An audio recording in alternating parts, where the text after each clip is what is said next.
Hello and welcome to Prayag Career Institute's English class। यह video 9th-10th class के बच्चों के लिए सब्जेक्ट वर्ब अग्रीमेंट टॉपिक की प्रैक्टिस करने के लिए एक्सरसाइज 2 के लिए है। इस एक्सरसाइज 2 को हम बच्चों के लिए आज सॉल्व करेंगे। तो हमारा पहला क्वेश्चन है, fill in the blanks with the correct verb form those given in brackets। तो ब्रैकेट में usually dare, dares, need, needs ये वर्ब्स दिए गए हैं, तो इनको हमें फिल करना है।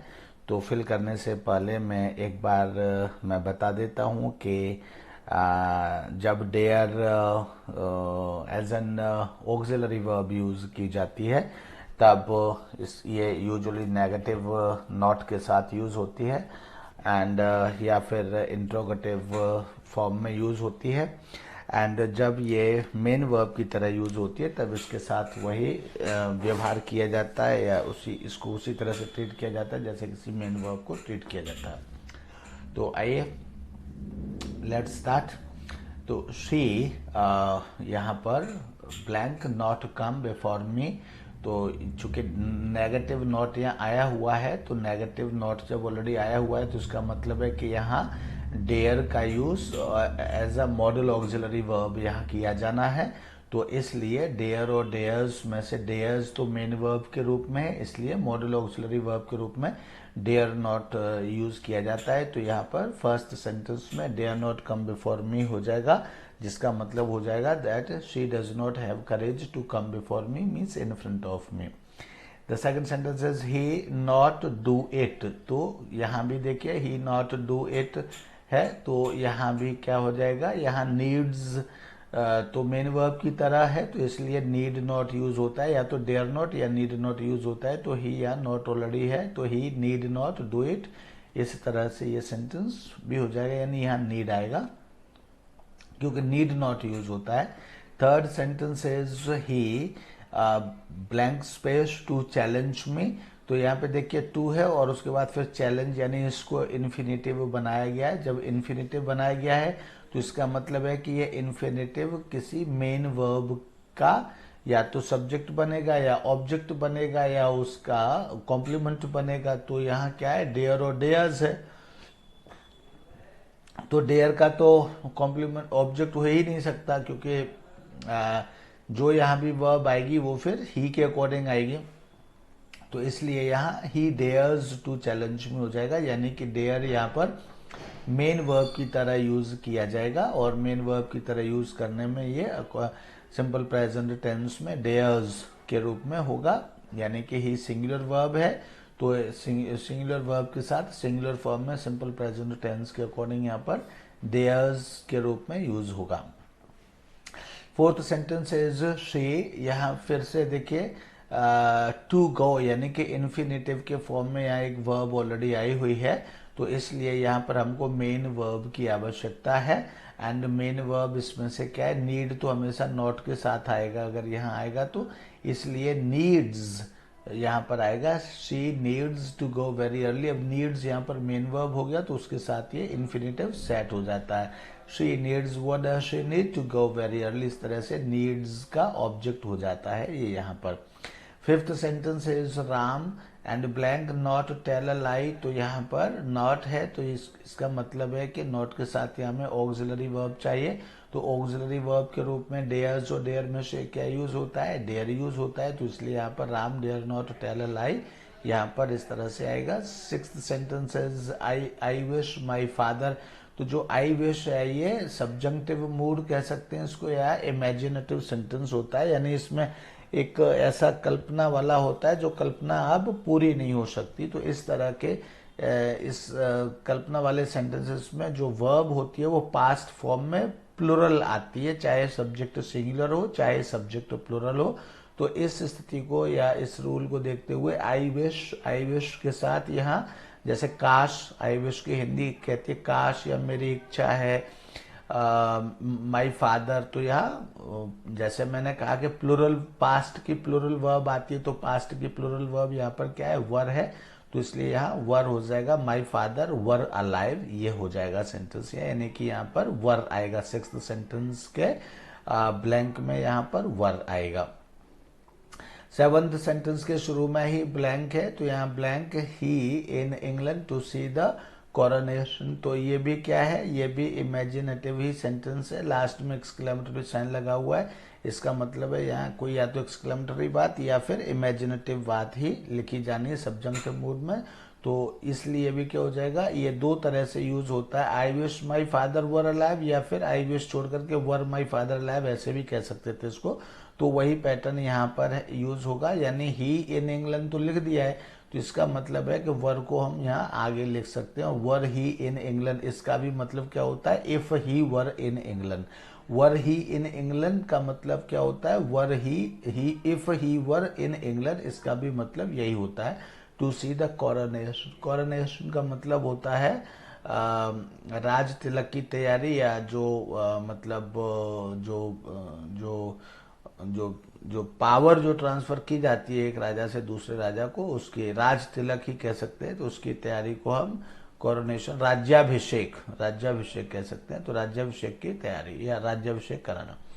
तो एथ sentence is if I dash you I would never, तो ये भी क्या है, ये भी एक मतलब इमेजिनेटिव सेंटेंस है। यहाँ आई वुड नेवर आ रहा है, तो इसलिए यहाँ भी क्या होगा, और इधर देखिए इफ आ ही रहा है, तो इफ आई ये भी क्या है, कंडीशनल और इमेजिनेटिव सेंटेंस होता है। तो यहाँ भी आई के साथ क्या आएगा, ऐसे सेंटेंसेस में प्लूरल वर्ब ही आती है पास्ट की, तो इसलिए इफ आई वर यू, यानी अगर मैं तुम्हारी जगह होता या अगर मैं तुम होता, तो मैं आई वुड नेवर एक्सेप्टेड, तो मैं कभी भी स्वीकार नहीं करता, ये सेंस आएगा इसमें।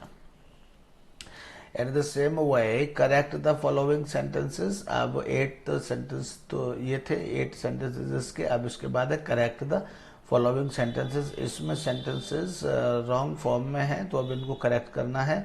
हरी and Ram is close friends, तो देखिए हरी एंड राम दोनों ही सिंगुलर सब्जेक्ट्स एंड से जुड़े हुए हैं, तो इसलिए when two singular subjects are connected by and they take plural verb, तो इसलिए क्या हो जाएगा, यहाँ आर हो जाएगा। चूंकि हमें प्लूरल वर्ब चाहिए, तो इज की प्लूरल फॉर्म क्या होती है, आर होती है, तो आर क्लोज फ्रेंड्स यहाँ हो जाएगा। A man and his wife, तो ये दोनों मिलकर के क्या हो गए, प्लूरल हो गए, तो हमको यहाँ is standing at the door, तो हमको यह कौन सी वर्ब चाहिए, इज तो सिंगुलर है, हमको चाहिए प्लूरल, और प्लूरल वर्ब के रूप में यहाँ क्या हो जाएगा, आर हो जाएगा। A man and his wife are standing at the door, ये हो जाएगा sentence.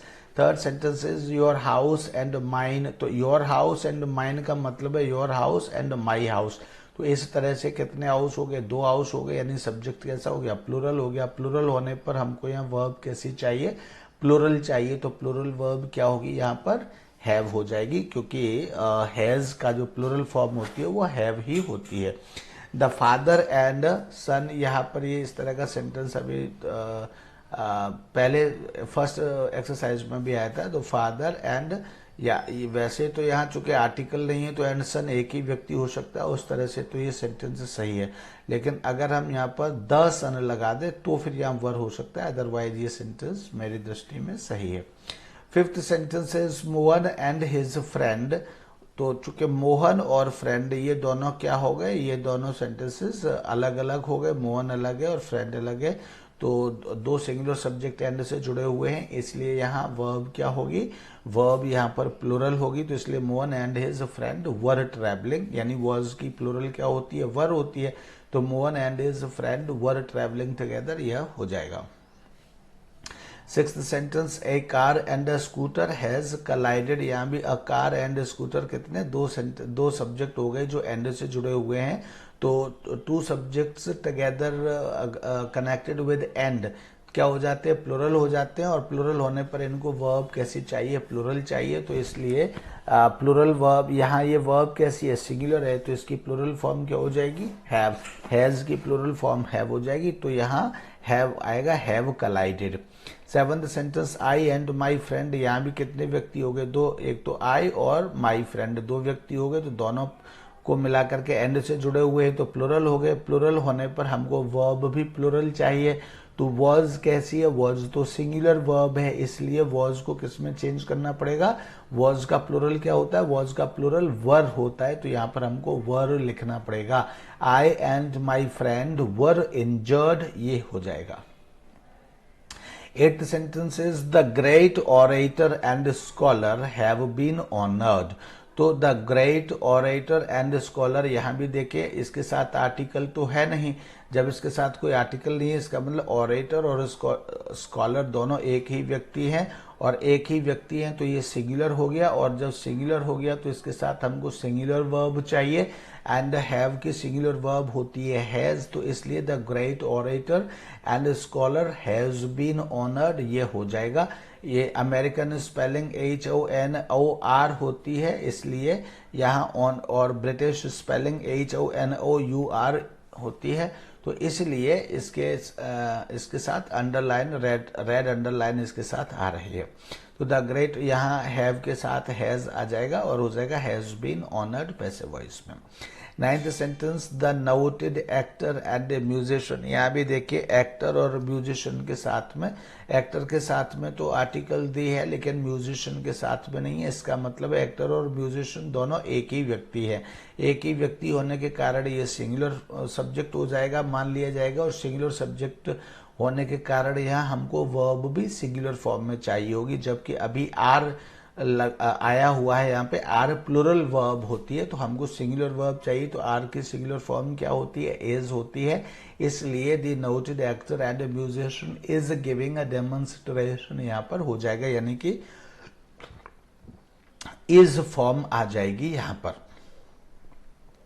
10th sentence is my guide and guardian, तो गाइड के साथ तो माई आया हुआ है लेकिन गार्डियन के साथ कुछ नहीं आया है। इसका मतलब गार्ड और गार्डियन एक ही व्यक्ति है, एक ही व्यक्ति के लिए सिंगुलर सब्जेक्ट इसको माना जाएगा, और सिंगुलर सब्जेक्ट माना जाएगा तो हमको सिंगुलर वर्ब चाहिए, एंड सिंगुलर वर्ब के यहाँ पर वर्ब जो है वह प्लुरल है, तो प्लुरल की जगह हमको सिंगुलर वर्ब चाहिए।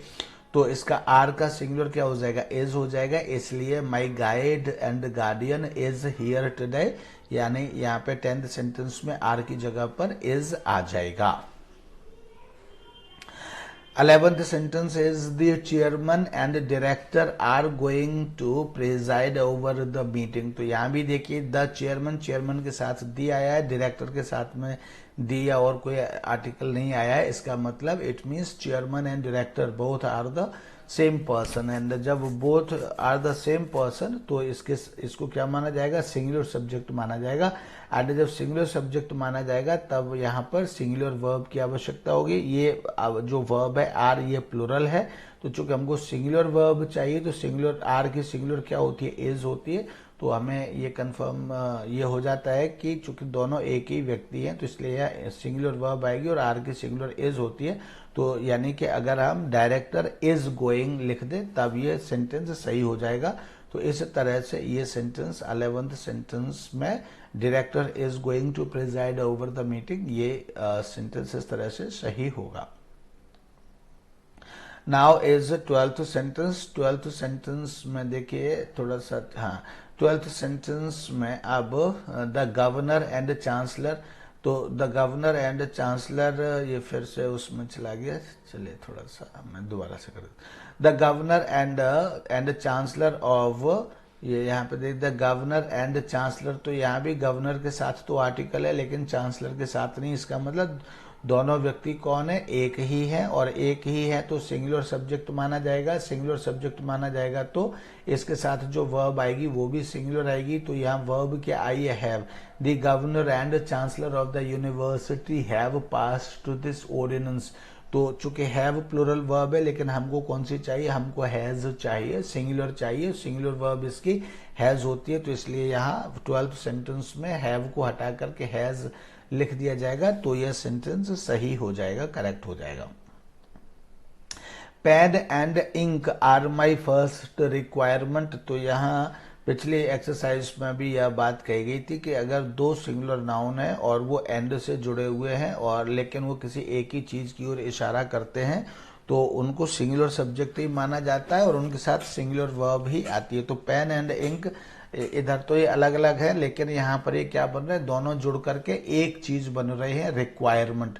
जिस तरह से 2+3 लिख करके आगे 5 हो जाता है, तो उसी तरह से यहाँ पेन एंड इंक लिख करके, यानी 2 और 3 दो जगह लिखा जाता है, लेकिन प्लस करने के बाद इज इक्वल टू के साइन के बाद कितनी जगह लिखा जाता है, वह एक ही जगह लिखा जाता है। इसी तरह से यहाँ पेन एंड इंक दोनों प्लस होकर के यहाँ पेन प्लस इंक हो रहा है। यहाँ एंड का मतलब क्या है, plus. Pen plus ink are my first requirement, ये लिखा हुआ है। तो रिक्वायरमेंट यहाँ पेन और इंक को प्लस को सबको मिला करके रिक्वायरमेंट यहाँ लिख दिया गया। तो इसका मतलब है ये सिंगुलर सब्जेक्ट हो गया, और सिंगुलर सब्जेक्ट हो गया तो यहाँ आर की जगह पर क्या आएगा, सिंगुलर वर्ब आएगी, और आर की सिंगुलर फॉर्म क्या होती है, इज। तो इसलिए pen and ink is by first requirement, ये यहाँ पर इस तरह से ये हो जाएगा।